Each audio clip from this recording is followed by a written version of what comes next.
ஒவ்வொரு வருடமுமே ஆங்கில மாதம் 12 மாதங்கள் இருக்குது. இதுல 11 மாதங்கள் மட்டும் 30 அல்லது 31 நாட்கள் இருக்குது. ஆனா பிப்ரவரி மாதம் மட்டும் ஏன் 28 நாட்கள் தான் இருக்கு அப்படிங்கிற கேள்வி நம்ம எல்லாத்துக்குமே இருக்குது இல்லையா?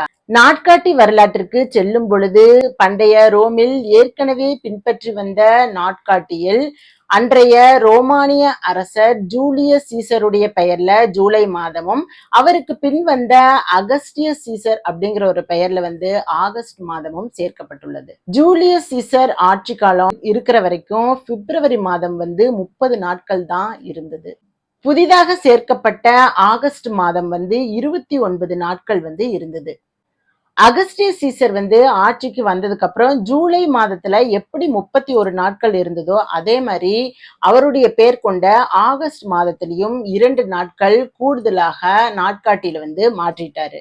ஜூலை மாதம் 31 நாட்கள் வர மாதிரி ஆகஸ்ட் மாதமும் 31 நாட்கள் வருகின்றதல்லவா, அதற்கு இதுதான் காரணம்.